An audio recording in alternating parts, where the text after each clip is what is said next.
నాకు కానీ నా కుటుంబ సభ్యులకు కానీ నేను ప్రభుత్వం వచ్చిన తర్వాత ఒక్క ఇంచు భూమి అయినా ఎక్కడైనా మేము కొనుక్కున్నామా?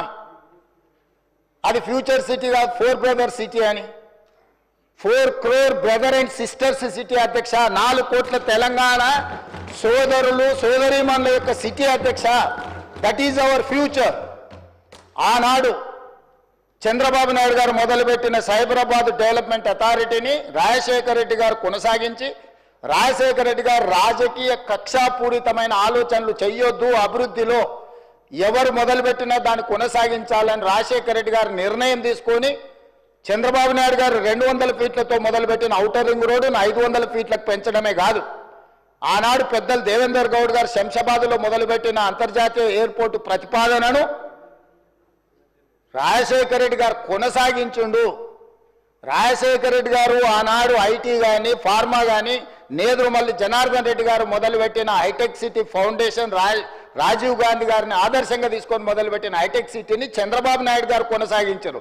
చంద్రబాబు నాయుడు గారు కొనసాగించిన దాన్ని రాజశేఖర రెడ్డి గారు విస్తరించారు.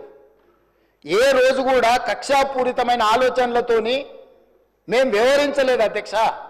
గత ప్రభుత్వం ఏదైనా చేసి ఉంటే మేము ఇది మంచి చేసినాం కొనసాగించండి అని మీరు అక్కడి నుంచి మాకు సూచన చేయండి. నేను ముఖ్యమంత్రి అయినప్పుడు ఇదే సభలో చెప్పిన అభివృద్ధి విషయంలో మాకు భిన్న అభిప్రాయాలు లేవు.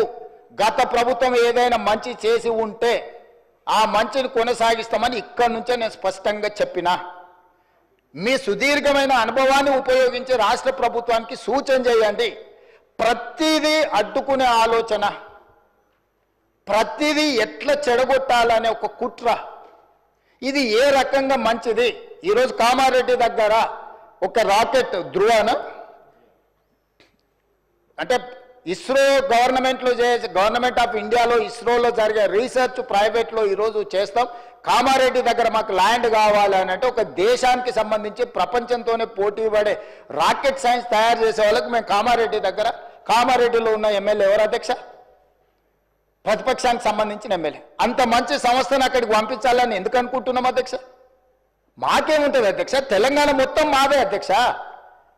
నేను తెలంగాణకు ప్రాతినిధ్యం వహిస్తున్న అధ్యక్ష. ఒక్క ప్రాంతానికి కాదు, నేను ఈ ప్రాంతం ఆ ప్రాంతం కాదు, తెలంగాణ మొత్తం మా పరిధిలోనే, మా మంత్రివర్గం మా ప్రభుత్వం పరిధిలే. ఈ తెలంగాణను క్రియేట్ చేసింది మేము, ఈ తెలంగాణను ప్రొటెక్ట్ చేసేది మేము, ఈ తెలంగాణను డెవలప్ చేసేది మేము, ఫ్యూచరిస్టిక్ తెలంగాణగా మార్చేది మేము అధ్యక్ష.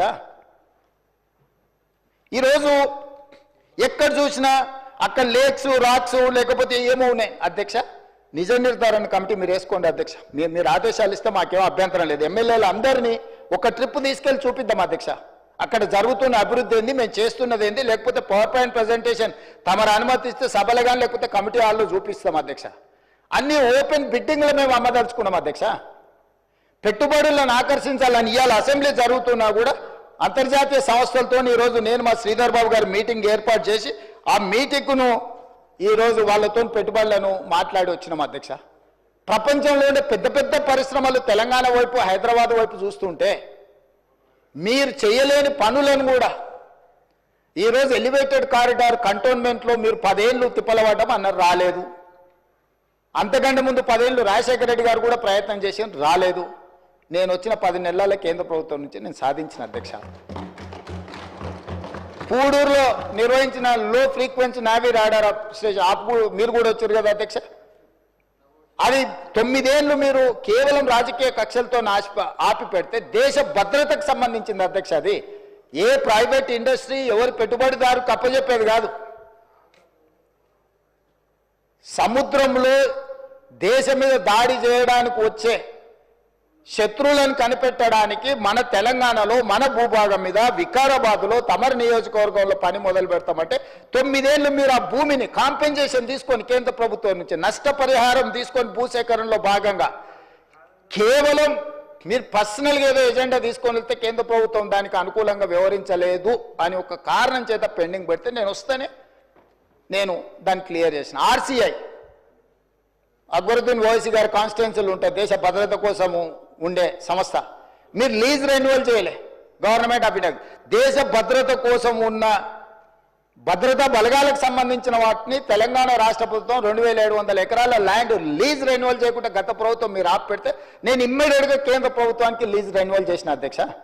కేంద్రంలో ఉన్నది నరేంద్ర మోడీ గారు కాబట్టి, లేకపోతే రాజ్నాథ్ సింగ్ గారు కాబట్టి, రాజకీయంగా నాకు సరిపోదు కాబట్టి నేను దేశ భద్రతతో కూడా చెలగాట మారుతా అని అట్లా కుంచితమైన స్వభావంతో మేము వ్యవహరించలేదు అధ్యక్ష. అది నరేంద్ర మోడీ గారైనా, రాజ్నాథ్ సింగ్ గారైనా, లేకపోతే చంద్రశేఖరరావు గారు, హరీష్ రావు గారు, లేకపోతే తారక రామారావు గారైనా దేశ భద్రతకు సంబంధించిన విషయంలో, రాష్ట్ర అభివృద్ధి విషయంలో మేము ఎక్కడ కాంప్రమైజ్ కాలేదు అధ్యక్ష. పొలిటికల్ విల్తో మేము దాని రాజకీయ ప్రేరేపితమైన నిర్ణయాల వైపు మేము ఎన్నడూ వెళ్ళలేదు అధ్యక్ష. కాబట్టి దయచేసి సభ ద్వారా నా రిక్వెస్ట్ ఒక్కటే, మీరు సూచనలు చేయండి, రాష్ట్రానికి ప్రయోజనం చేకూరే అంశాలను ప్రస్తావించండి. ఇప్పుడు మీరు నెంబర్ ప్రకారం మైక్ ఇస్తలేరు, అక్బరుద్దీన్ ఓవైసీ గారికి ఎక్కువ మైక్ ఇస్తున్నారని. Sir, we are welcoming it, whatever you have given suggestions. మీరు సలహాలు సూచనలు ఇస్తే మైక్ ఇవ్వడానికి మాకు ప్రాబ్లం లేదు. మీరు